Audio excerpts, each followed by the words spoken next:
Everything is fake. Everything is a commercial.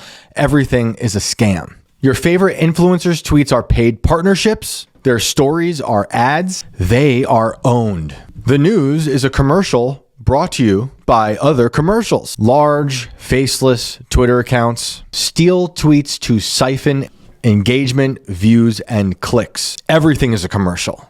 America is a commercial. Israel is a commercial. Iran is a commercial. Elon is a commercial.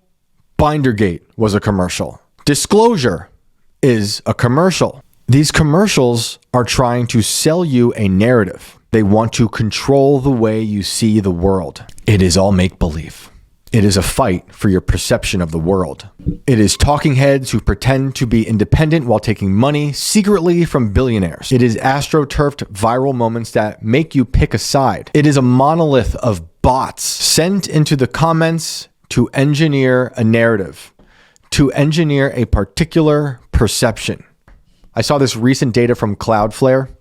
It suggests that bots generate over 57% of web traffic. Everyone knows you can purchase followers, you can purchase streams, you can purchase comments, even coordinated campaigns of fake engagement. This entire structure is an illusion. It happens in politics and it happens in music. The other day I saw that James Blake talked about this on his Instagram stories. He addressed the fake world as it pertains to the music industry. This is what happens when you stay outside of the machine as a DIY artist. He said the comment sections are filled with fake fan accounts, labels by YouTube views. They run bot farms to inflate streaming numbers. You can't even trust that a song was made by a human being. He also said you can't trust reviews because blogs and magazines stopped making money.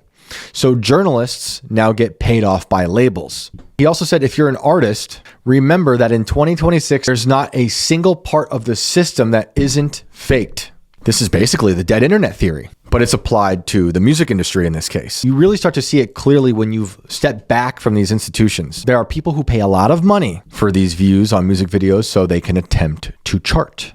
You see comment sections on ads, trending topics, and viral moments. They often all consist of automated accounts creating a false momentum. Even when Elon Musk was buying Twitter, one of his main concerns was that the platform was infested with bots. He wondered if they were inflating engagement on ads, and that would have distorted what advertisers were actually paying for. The music charts are padded. The trending lists are gamed. The comment sections are staged.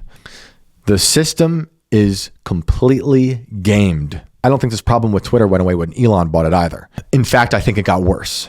So much of the political realm consists of fake, coordinated grassroots campaigns.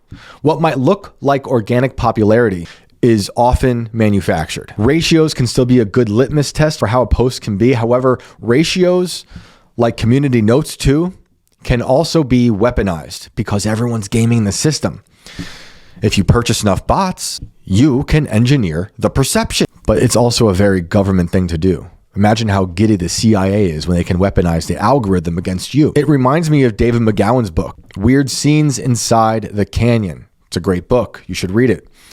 He argues that the CIA helped manufacture the popularity of certain counterculture figures in Hollywood and in the Laurel Canyon music scene in the 1960s. In the digital era, think of the internet as Laurel Canyon. Those same powers, the CIA, whoever, can weaponize the algorithm to astroturf entire movements. They can plant ideas and narratives, and they make it appear as if it were organic, coming from the public. But bots do more than pad numbers.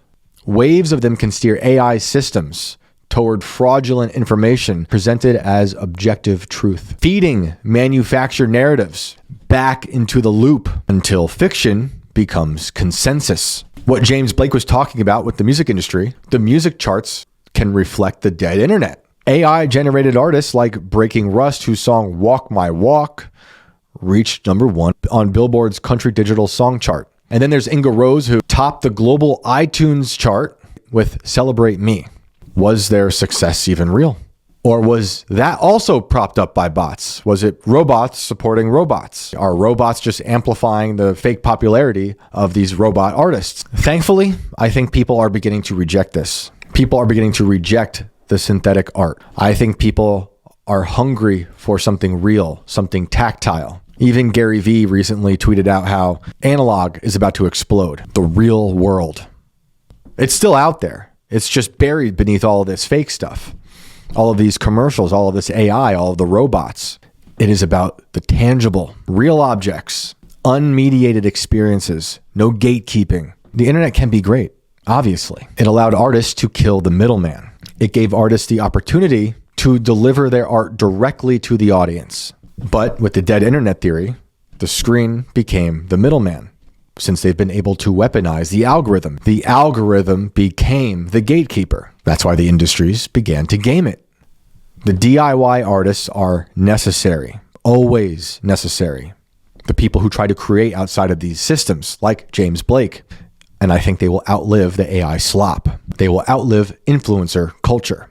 They might not get the craziest views or get all the best ad reads, but they are creating culture, not content. And they are able to connect with the real people who do still exist out there in the real world. The DIY also still have that advantage to be authentic in a world that is inauthentic.